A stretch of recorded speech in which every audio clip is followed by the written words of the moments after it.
Hey everyone, this is Wingspan TT, and it's time for a little bit different. I had some requests on my channel. People want to see more Magic the Gathering. I had some people saying, Wing, I'm so disappointed. I subscribed to your channel because of Magic the Gathering. And I was just saying to someone the other day, it's rough because, I know that some people subscribe because, I was playing this game, or I was playing Assassin's Creed, or Team Fortress 2, or whatever.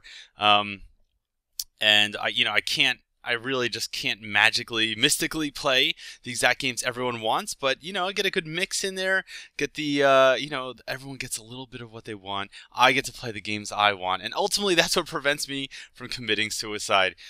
So I hope you can appreciate that. Now, there is something wrong with my sound. I don't know exactly what's going on here, but, I figure why hold up these games? Just because of a little sound problem. Maybe I'll throw in some smooth jazz, in the post. The Woe Bringer Demon. Whenever I see... Alright, so I'm playing Dark Heavens. It's one of the new decks. Now, they released, not expansions, they released these deck packs. 2 decks each. And there have been some spoilers released to the internet about what the next 2 decks will be. I'm probably going to post those in Top Tier Tactics. But I'm playing Dark Heavens. It's a black-white deck. I always like this combination. It's just not something you see too often. They're naturally opposing colors. I don't want to say that in real life, I guess black and white, one is every color of light and one's the exact, the absence of light. But anyway, enough rambling. Basically, the idea of this deck is that you have a lot of cheap things like this Bog Imp, the Dusk Imp. You have these like really early cheap creatures. Then you have these like fat-flying, fatty monsters later. I can't say Fallen Angel is really fat. I mean, she looks a little anorexic. You got the Woe Bringer Demon. I kind of feel like, is that like a Keanu Reeves demon? Like Woe Bringer Demon. And we're playing against, and here's one of the other decks from the new deck packs. And this is a Tree Folk deck, alright? It's pretty nasty. It's just got all the synergy to it. He's got this Tree Folk out that makes other Tree Folk cost less. There's Tree Folk in the deck that make other Tree Folk, better. There's ones that find other Tree Folk. There's tons of mana ramping. It's a pretty nasty deck. And meanwhile, look at the board position here. He's got 1, 2, 3, 4 guys out. He could swing for like 6 damage a turn. I have a 1/1 Bog Imp. Now, as a Doom Traveler, I like this card a lot. It's basically 1 white for 1/1. Yeah, big deal. When it dies, though, it becomes a 1/1 Flying Spear. So it's kind of like if you get the creature to die, it becomes better. Now, I'm not saying that outright you want your creature to die, but part of what makes this deck interesting is that there's a lot of synergy played off of like purposely having your creatures die, or having all the creatures die, but your creatures kind of benefit. Is this Bog Imp really going to stave off any major attack? Not really. Maybe you can convince him to not swing with all his 1/1s. And here's the Doom Traveler thing I was talking about. Basically, it's like, oh yeah, you can chump with it and you get another chump blocker. Or you can chump with it and now you have a creature that can fly over their defense. Or, whatever. You just don't like this guy and you want him to go after, like, Heartward Storyteller. Alright. So that's a pretty nasty card. That was already in the Apex Predators deck before. It basically screws over any deck that isn't yours. It's like whenever a player plays a non-creature card, the opponent gets to draw a card. So it's essentially hedging the bet that get Tree Folk hedges. It's hedging the bet that your opponents are going to be playing more non-creature spells than you will be. Here, yeah, no. There we go. I just want to get this 3/3 off the board. I can deal with these 1/1 guys, but I just don't need to be swung after 3 every turn. But the board position is not looking great, and I figure, alright, here's a Pillory of the Sleepless. Now, what does this do, right? It's an enchantment, you throw it on a creature, it can't attack or block, so it's got the pacifism thing, but because there's 1 extra black mana in it, it also makes it so that your opponent takes 1 damage, loses 1 life every turn. Now, we're just going to get the Doom Traveler out there, because why not? Why not get the Doom Traveler out there? I don't want to use the Pillory of the Sleepless yet, because, why? Because if I can lock down a single creature, I'd rather lock down something that needs to be locked down. I know that the Tree Folk deck has like a lot of really nasty 7/7 guys in it, 4/7 guys, 4/5. Okay, here's, oh, there we go. Speak of the fucking devil. It's a 5/7 Tree Folk Vigilance Trample. That is something I don't need coming anywhere in my direction. And he's going to swing for 2, 3, 4, 5. I'm just going to take some of it, but I might as well block the 1/1 here. He loses his 1/1 guy, I lose mine, but through the magic of Christianity, he comes back as a spirit to haunt the world forever. Now, I didn't pay a lot of attention in Sunday school. I'm pretty sure that's how it works. You know, I just trying to remember back from my childhood. It's like when you die, you become a wandering spirit that roams, you know, Earth forever. That's pretty much how it goes. Throw the pillory on here. He can't be too happy about it, but because you know, his little mystic guy's out, he is going to get to draw a card, which kind of sucks for me. But what would suck more is losing the game in the next 3 turns. I have no intention of blocking at all. I'm not going to block. I'm not going to throw away my creatures now. So this is something I see a lot of people do. They have no intention of block. There's no benefit for them to block. You know, they don't want to lose their creatures, and yet they don't attack. Like, if you don't plan to block, then you need to attack. I mean, you can, yes, you could fool your opponent into thinking that you're considering blocking, but if you want to fool him into thinking you're an idiot, that's fine, all right? But that's ultimately not just like the best strategy to drop on the table.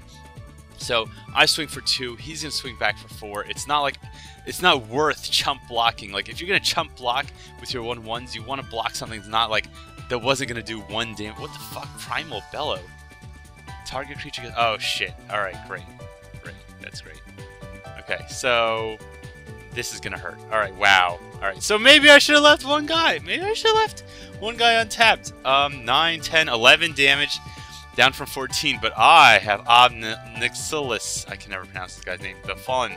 And you see, he played Primal Bellow, so because he played a non-creature spell, I was able to draw Optimus, Obnixilis Prime, or the Fallen, whatever the hell his name is. Very interesting creature. We're going to drop the Swamp here.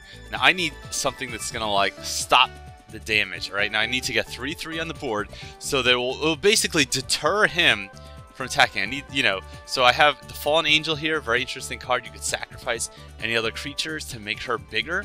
Not the best card in the world, but in this environment, that's great. And especially, you know, look at this deck. You have this like Doom Traveler guy. You can sacrifice him, make the Fallen Angel bigger, and you didn't actually lose your character.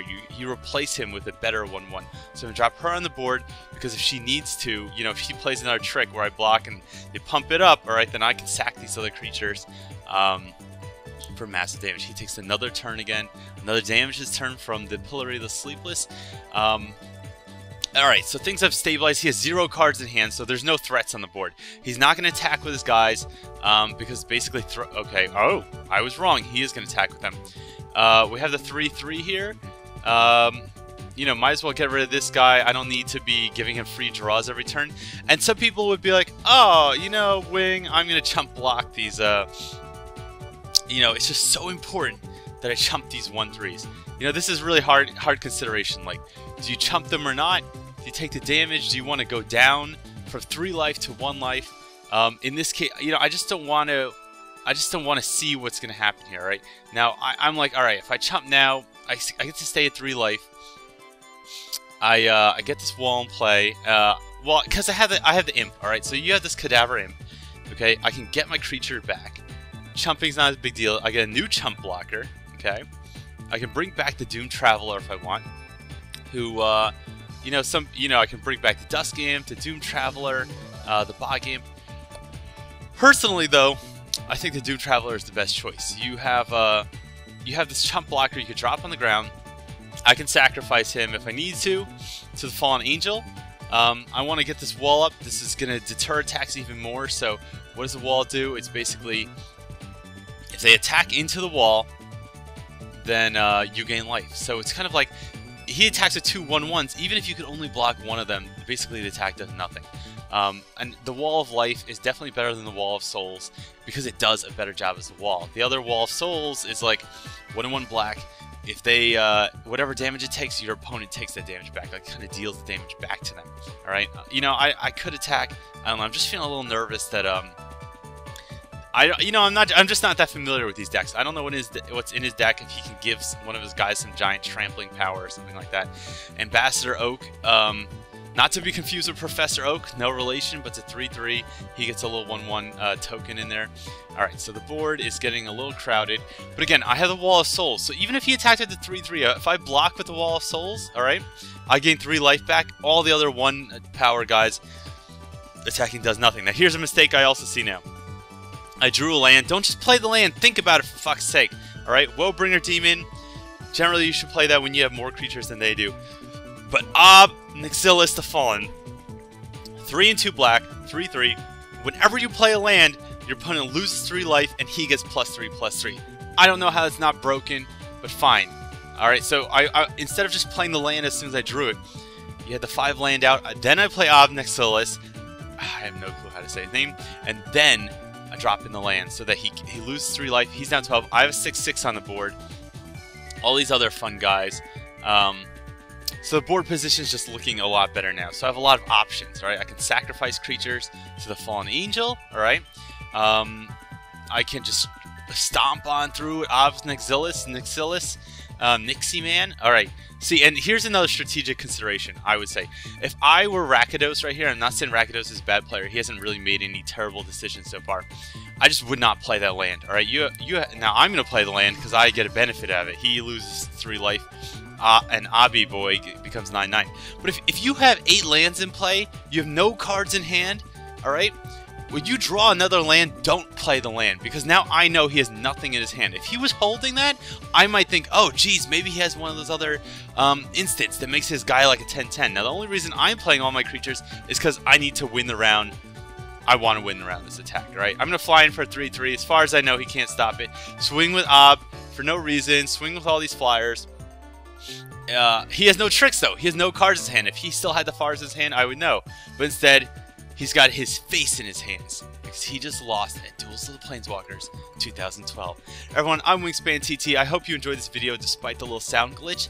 I don't know what music I'm going to play over this ahead of time, but hopefully it's something enjoyable. If you want to see more of these videos, I will post them. I know people are going to be like, no, post something about Assassin's Creed, post something about the new Australian Christmas. I will get to this stuff. I am working on it, but I'm only one person, so I hope you understand. I hope you understand that I need some time to enjoy some intellectual challenge from facing another person in a children's card game. Thanks everyone for watching, and I'll see you next time.